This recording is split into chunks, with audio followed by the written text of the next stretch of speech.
Thank you very much, all of you owners, club members, and supporters of Oregon wine. This is the first time we've done this. We wanted to give you just a little bit of a window into the wine harvest here in Oregon. I'm in a quiet spot in the cellar right now. I'm in Alexis' lab, and she's right behind me. And this is Alexis. I'm going to have her tell you a little bit about what we're doing, but we're going to spend just about 15 minutes talking to you from the cellar. That's why we're dressed this way. It's pretty chilly down here right now.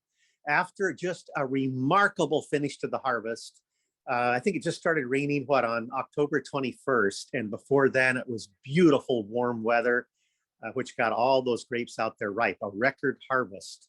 So we're really lucky. And so I'm in here in the lab because it's a little quieter, a good way for us to start this harvest toast. We're going to go through the cellar. We're going to do a couple things in the cellar, and then I'm going to take you out onto our courtyard through the cellar where all the barrels are. And we're going to do a toast with whoever we can gather up in the cellar to toast this vintage with you. And then we're going to make sure we tell you about something very special we have for our owners and club members we've set up for this holiday season. So I'm glad that you have zoomed in with us. Now, Alexis, you're a Oregon State Beaver, aren't you? Oh, yes. Now, tell us a little bit about your about what you're doing here. Yeah. So right now we're running the pH and titratable acidity on our wines, as well as we just got this brand new wine analyzer, Spica, and that's running all the other analytics. So the lab's vital to the winemaking process, and an important pre-harvest and during harvest as well. So. You know, Alexis, I really, Oregon State University has a great fermentation science program, and you're a product of that. And you actually did work for somebody out of Oregon State, didn't you? Yeah, Neil and Sue. Neil was a professor at OSU. He just retired this year, but I worked for them at Bluebird Hill Cellars before I came here. So, yeah. Well, thank you, Alexis. Thank you so much. And we're going to now head out onto the cellar floor. We know we get a lot of Oregon State Beavers here to work in our cellar because they do have excellent academic programs in viticulture and enology. We also have a great relationship with Chemeketa Community College, which is also located in the Mid-Valley, which produces a lot of great graduates that help us in the harvest. So I'm going to take you out onto the what we call the crush pad, although we haven't done any crushing on the crush pad for many, many years. I'll tell you about that in just a minute. You can see there's Terry Colton. He's the head of winemaking and vineyards here at Willamette Valley Vineyards. He actually was here with me making wine 25 years ago. And then he got a great offer from Josh Jensen at Calera, and he left us to go to California to work with, one of the experts in Pinot Noir on the West Coast. And now Terry's back leading our efforts. So he's actually going to take a tank sample. So let's go out and see. Hey, how are you? Good. How are you? Very good. We're doing a Zoom right now. We have people from all over the United States who are owners, club members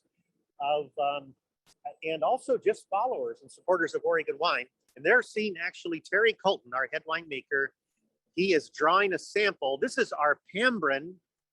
Go ahead. Tell them what you're doing. This is our Pambrin Merlot. It's the very first grapes that came in from Pambrin this year. And it's finished wine now. So we just pressed it off yesterday, and we're getting ready to barrel it down tomorrow. So we'll put it in some really nice French oak barrels. And we're really excited. We fermented them in a little small open top fermenters, hand punched down twice a day. And it's tasting beautiful. Look at the color we got on it. It's really tasting nice. Now, our customers and owners and club members won't see this for how long, Terry? About 2 years. So get excited, but just be patient. Yeah. Well, thank you very much for that. Thanks. I was telling them a little bit, Terry, about how we call this a crush pad. Remember when you were here 25 years ago? Yes. But we don't really do any crushing anymore, do we? No, we just do destemming. We used to have our old crusher had wheels that would literally crush the berries, and the new destemmer, that doesn't even happen. It's just it knocks the individual grapes off of the rake as the stem, and they fall through, and then we basically ferment whole berry on everything. So that gives us that really beautiful flavor. We do it on all our Bordeaux too. We don't crush our Bordeaux. A lot of people do that still, but we prefer to keep that really fresh fruit character and the essence of the vineyard alive in our fermentations. Yeah, so over time we've learned that crushing grapes actually it's not as good as treating them more gently because we get much fewer negative phenolics and damage of the seeds in the resulting juice. So you can see here, if you look over Terry's shoulder, you can see what's going on out here. You can see our presses are moving and working, and you can see that he's got lids that they've a little ballooned. They're swollen there. That's because that they're fermenting there right now, producing CO2. Those are in our Pinot Noir fermenters, right, Terry? Yes, we have Pinot Noir, and we also have a little bit of Syrah out there from our Maison Bleu project. Yeah, that's our Maison Bleu is our vineyard in the Rocks district of Milton Freewater.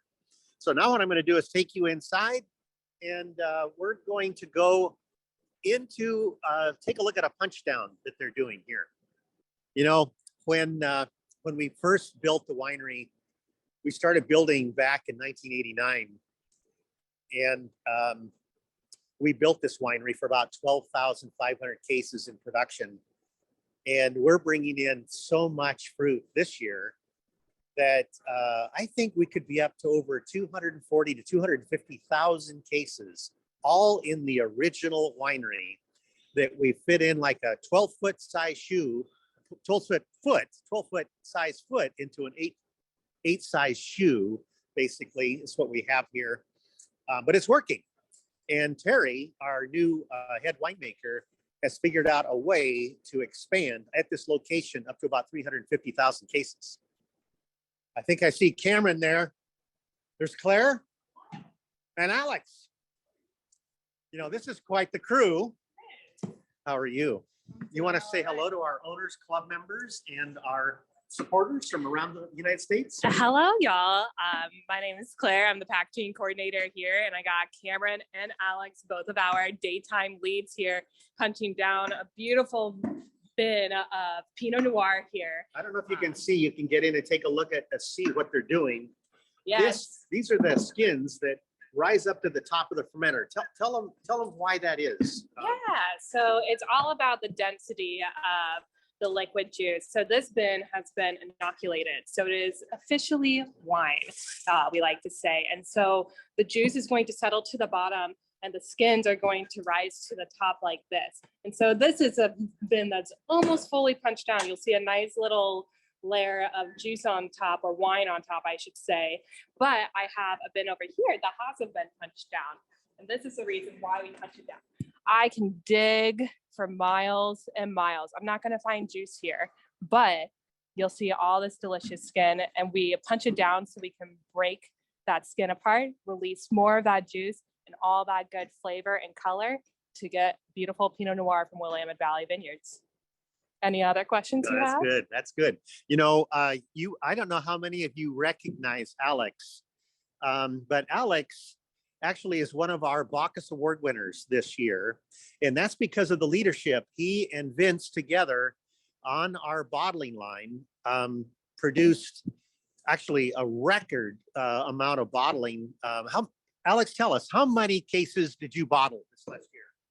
I'd say just about 200,000 this year. 200,000 cases, which is really amazing when you think we just walked past the place in which he did all that work. But and the other thing too, though, is that he's got one of the best palates we have in the cellar, and he really knows his way around wine. And so I'm very grateful that he is our last line of defense, he and Vince, on that bottling line to make sure that whatever we're putting in the bottle meets the highest standards that are possible from the Willamette Valley. Now, what I thought we'd do is Cameron, thank you very much. You can see that it's good to have a big guy around because there's a lot of heavy work we have to do here in the cellar.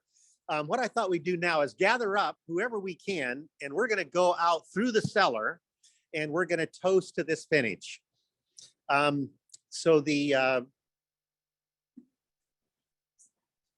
okay. Yo, that's right. Elena was just telling me the signal through the cellar, we're surrounded by concrete and a whole lot of earth above us, which produces great cellar conditions. but very poor connectivity issues for us. And so we might lose you, or the picture might get a little scratchy. Just hang on. Nothing's wrong with your set. Don't adjust the dials. You'll see us coming out the other end of that cellar. Let's go. Say, Mark. Mark, come on up.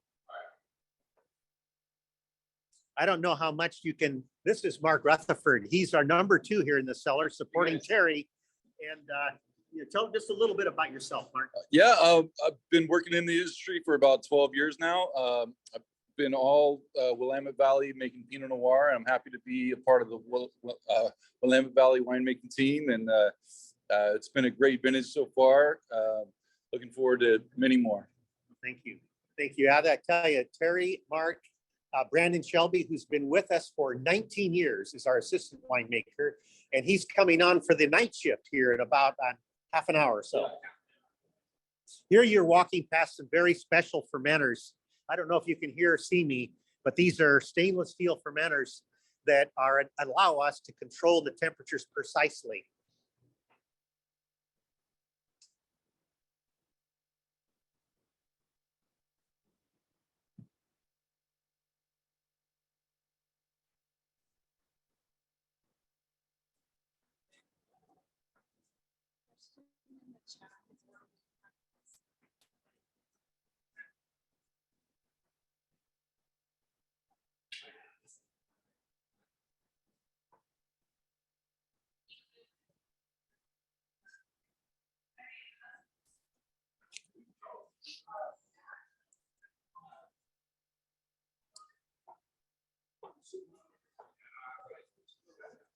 Hey, wonderful, wonderful.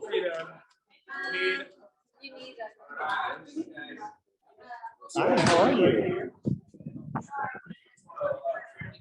What do we got? Oh my gosh, we drew a crowd. This is wonderful. Thank you. I know what happens now when you give away wine. This is what happens.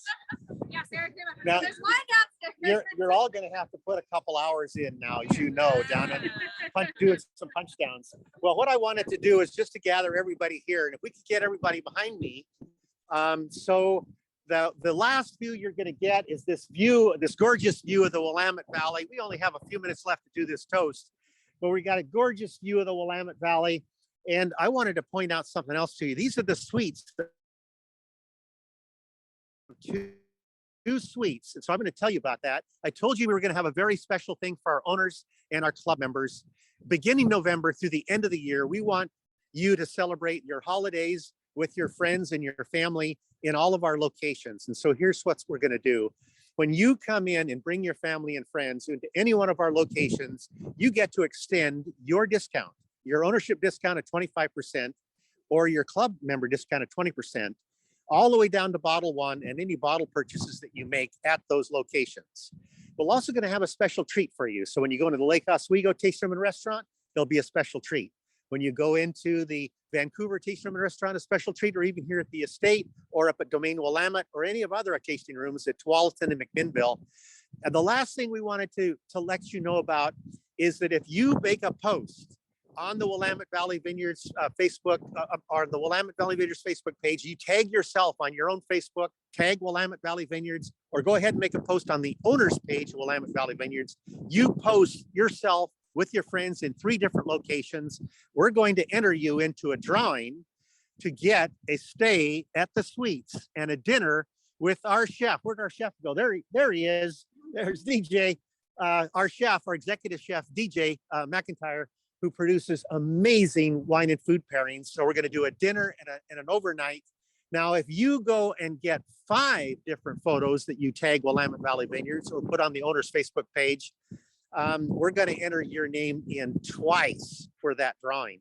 So that just makes it a little fun. We want to see you have fun in our locations this holiday season. And so how about a toast, everybody, to this vintage? Thank you all, owners. You're making things happen by supporting our continued growth. Club members, we love seeing you. And for those of you who aren't owners and club members, hey, come on in. The water's warm. Cheers.